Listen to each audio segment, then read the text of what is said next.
Saudari-saudara, kaum muda dan anak-anakku yang terkasih, ada banyak orang yang mungkin saat ini mengalami kegelisahan dengan dirinya, mencari makna hidup yang terdalam dalam dirinya. Mungkin ada yang mempertegas proses pencarian itu dengan mengikuti retret, mengikuti berbagai macam kegiatan yang bersifat rohani atau bahkan pelayanan. Dan seringkali ada banyak orang dari peristiwa itu juga antara mengalami sungguh, oh saya memang berada di tempat ini dan saya sungguh diharapkan berada di tempat ini untuk menghadirkan diriku secara utuh. Tetapi ada juga yang mungkin mengalami kesulitan. Apa sebenarnya yang Tuhan inginkan dari hidup saya? Apa sebenarnya yang Tuhan kehendaki dari diri saya? Apakah sungguh hidupku berarti bagi orang lain? Saudari-saudaraku yang terkasih, kalau kita menyimak apa yang disampaikan dari ketiga bacaan kitab suci yang kita dengarkan hari ini, Tuhan mau menunjukkan suatu teladan kasih yang nyata. Bukan hanya sekedar kata-kata, tetapi juga tindakan-tindakan yang sungguh real, bisa dirasakan oleh orang-orang yang ada di sekitar kita. Dan tokoh orang Samaria yang baik hati kiranya menjadi tokoh sentral dalam hal ini. Kita melihat dalam bacaan pertama dari kitab Ulangan. Dalam bacaan pertama ini kita diingatkan bahwa segala yang Tuhan perintahkan kepada kita itu dekat dalam kehidupan kita. Musa menyampaikan pesan kepada bangsa Israel bahwa perintah Tuhan itu bukanlah sesuatu yang jauh, bukanlah sesuatu yang susah untuk dijangkau oleh kita. Bukan ada di langit atau di seberang lautan, melainkan sesuatu yang sungguh dekat. Dan firman itu sangat dekat padamu, yakni dalam mulutmu dan di dalam hatimu untuk kamu lakukan. Demikian sabda Tuhan. Maka saudara-saudara yang terkasih, sesungguhnya Allah tidak menuntut sesuatu yang mustahil dari kita semua, atau tidak menuntut sesuatu yang memang tidak bisa kita lakukan untuk melakukan kehendaknya. Dan sebenarnya jika kita mau membuka hati kita untuk turut serta di dalam karyanya, untuk sungguh mau mendengarkan, untuk sungguh mau peduli dengan orang-orang yang ada di sekitar kita, di situ Allah sungguh menyatakan undangannya dan kita pun akan semakin mampu untuk menerima dan memahami kehendak Allah di dalam kehidupan kita. Intinya dengan apa yang disampaikan oleh Musa kepada bangsa Israel ini, kita diajak untuk semakin membangun relasi dengan Allah, semakin dekat, semakin intim, semakin akrab dalam relasi itu dengan Allah, di mana perintahnya bukan menjadi beban, tetapi petunjuk kasih untuk kebaikan kita juga hidup bersama. Kita tidak lagi bisa berdalih kalau kita melihat situasi dan bahkan merasakan apa yang kita alami di zaman ini. Informasi tentang gereja Katolik dan ajarannya, tentang iman dan moral, serta tuntutan-tuntutan hidup Kristiani sangat mudah dalam untuk mengaksesnya. Ya kita bisa mungkin setiap pagi ketika kita membuka WA atau media sosial lainnya, ada begitu banyak berseliweran ya tentang apa itu gereja Katolik, tentang ajarannya, bahkan dokumen-dokumen gereja yang sungguh luar biasa, tentang devosi, tradisi, kekayaan gereja yang luar biasa. Mudah sekali kita dapat. Tetapi mungkin saat-saat seperti itu kita hanya lebih senang untuk scrolling terus. Kapan sih kita sungguh mau membuktikan, kita sungguh mau mengikuti dari setiap ajaran yang kita terima itu dan mempraktekannya dalam kehidupan kita sehari-hari. Dalam suratnya kepada jemaat di Kolose, Rasul Paulus memaparkan tentang keagungan dan keutamaan Kristus kepada jemaat. Paulus ingin menegaskan bahwa Kristus adalah pusat dari seluruh ciptaan, sumber kehidupan dan pemersatu segala sesuatu. Maka melalui pengorbanannya di kayu salib, Yesus mendamaikan segala sesuatu dengan dirinya, membawa damai dan harapan bagi seluruh alam semesta. Ini menegaskan bahwa hidup kita harus sungguh berpusat kepada Kristus, dan Kristus yang kita imani adalah Kristus yang sungguh berbelas kasih, Kristus yang sungguh mau dekat dengan kita, Kristus yang sungguh mau menyatakan cintanya secara utuh kepada kita. Maka kalau kita mau mengakui sebagai murid-muridnya, harusnya kita juga sungguh berani merefleksikan hal ini. Refleksi atas kasih Tuhan kepada hidup kita, bukan hanya simbol agama atau simbol kehidupan secara rohani saja. Lalu di dalam Injil, Yesus mengangkat kisah tentang orang Samaria yang baik hati, yang dianggap sebagai musuh orang Yahudi. Tetapi justru orang Samaria ini menunjukkan cinta dan belas kasihnya secara utuh, bahkan total. Ya, dia membalut luka-lukanya, meminyakinya, dan menyiramkan anggur kepada atas luka-lukanya itu.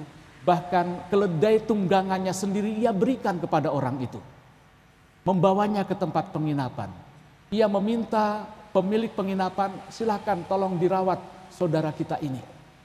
Ya, kalau ada sesuatu yang kurang, nanti saya akan berikan, ya, dengan memberikan 2 dinar itu. Betul-betul, ya, tidak setengah-setengah dia membantu.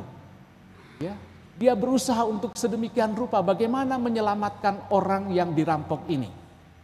Suatu tindakan, ya, yang tanpa hitung-hitungan. Ya, meskipun mungkin dia sangat berseberangan, atau bahkan ia sendiri sebagai orang Samaria dianggap musuh, dianggap orang yang tidak berdaya, dianggap bukan siapa-siapa bahkan. Tetapi ia justru menunjukkan belas kasihnya. Ia tidak melihat latar belakang siapa dia dan segala macamnya. Saudari-saudara yang terkasih, mungkin kita sendiri ingin bertindak seperti tetangga yang baik bagi orang lain, atau saudara yang baik bagi orang lain. Jujur sebenarnya ketika setiap kali saya membaca perikop ini, ya, karena ada kata imam di situ, ya kadang saya juga tersentil gitu ya. Apakah betul saya sudah menjadi imam yang baik? Apakah betul saya sudah menjadi pastor yang punya belas kasih? Yang mau untuk turun secara utuh bagi umat, bagi siapapun yang saya jumpai. Ya, di sini saya juga ikut berefleksi bersama Anda. Ya, kita semua diajak untuk bagaimana menghadirkan, ya, makna kehidupan yang telah Tuhan nyatakan kepada kita. Maka dalam konteks sosial saat ini, kita juga bisa menutup mata, ya, terhadap pengemis, tetangga yang kelaparan, bahkan mungkin teman yang butuh waktu kita. Tapi Yesus menantang kita, siapakah tetanggamu? Siapakah sesamamu? Dan lebih penting lagi adalah, apakah kamu siap menjadi sesama bagi siapapun? Di tengah situasi perekonomian yang tidak baik-baik saja saat ini, ketegangan sosial, dan mungkin juga kejenuhan rohani. Mungkin ada yang merasakan kejenuhan, aduh saya sebagai orang Katolik gimana sih? Kok begini-begini saja? Tidak ada sesuatu yang berarti yang bisa saya hadirkan. Aku sebagai keluarga, sebagai bagian dari keluarga, kok rasa-rasanya hanya jalan begitu saja? Tidak ada sesuatu yang sungguh, ya, memberikan kekuatan dalam kehidupan keluarga. Sebagai orang muda, sebagai mahasiswa mungkin atau pelajar, apakah aku hanya, ya, yang penting saya lulus, yang penting saya bisa belajar, yang penting saya naik kelas, atau ada sesuatu yang lain yang bisa kita hadirkan? Maka saudara-saudaraku yang terkasih, kita semua dihadirkan, ya, diingatkan oleh Tuhan, ya, untuk sungguh-sungguh, ya, belajar merefleksikan diri dan memunculkan semangat untuk saling mengasihi, untuk sungguh menghadirkan cinta. Apalagi di kota besar saat ini, ya, di zaman digital sekarang ini, ya, mungkin banyak orang yang tadinya punya hidup sosial yang baik, bisa menyapa siapapun, tapi dengan gadget yang ada mungkin kita punya kecenderungan untuk lebih senang hidup sendiri. Ya, merasa semuanya ada di hadapan kita atau di genggaman kita. Tidak butuh orang lain mungkin. Padahal kita sesungguhnya diajak untuk saling terbuka kepada setiap orang. Maka bacaan-bacaan hari ini menantang kita. Iman sejati itu tidak diam. Iman sejati tidak diam. Iman itu bergerak, mau menjangkau dan mau menyembuhkan. Seperti yang ditunjukkan oleh orang Samaria. Maka gereja memanggil kita untuk keluar dari situasi-situasi pribadi atau zona nyaman kita. Untuk membangun solidaritas dan belas kasih yang nyata. Bukan sekedar ibadah rutin atau doa atau simbol-simbol keagamaan yang kita miliki. Mungkin kita senang memakai kaos yang ada gambar Yesus, gambar salib, gambar Bunda Maria dengan kata-kata kitab suci yang indah. Ya, tetapi lalu bagaimana kita mempraktekkan apa yang tertulis di dalam simbol-simbol itu? Terkadang kita merasa kecil dan tidak berdaya menghadapi berbagai macam permasalahan hidup. Namun ingatlah bahwa Allah senantiasa dekat kasih-Nya, hadir dalam kehidupan kita, hadir melalui Kristus Putranya. Ada seorang pastor yang bertanya kepada seorang anak dan berkata, kita ini harus menjadi seperti orang Samaria yang baik hati. Nah, kalau kamu menemukan orang yang jatuh di jalan, apa yang akan kamu lakukan? Anak itu mengatakan dengan spontan, saya akan ambil handphone, saya videokan peristiwanya, saya upload di TikTok. Itu yang sering kali kita lihat. Mengambil peristiwa melalui media yang kita miliki, lalu dengan bangga, oh saya tadi menemukan orang begini begitu, upload di TikTok. Betul, mungkin kita juga bisa melihat hal positif dari media sosial, ya kita bisa untuk mungkin menggalang dana dan segala macamnya, tetapi tindakan kasih apa yang sesungguhnya bisa kita lakukan pada peristiwa real yang ada di hadapan kita saat itu. Saudari-saudara, ini memang kenyataan yang sekarang ini marak terjadi. Kadang kita lebih cepat merekam, mengambil HP, ya, daripada menolong dan memberikan tangan kita kepada orang lain. Santo Gregorius Agung pernah berkata, kasih sejati tidak berhenti di kata-kata, tapi bergerak dalam tindakan nyata. Iman tanpa kasih adalah bangunan tanpa dasar. Semoga Roh Kudus senantiasa membimbing dan menyertai kita semua, agar kita semakin mampu mewujudkan kasih Allah dalam setiap aspek kehidupan, sehingga kita menjadi saksi Kristus yang sejati di tengah dunia.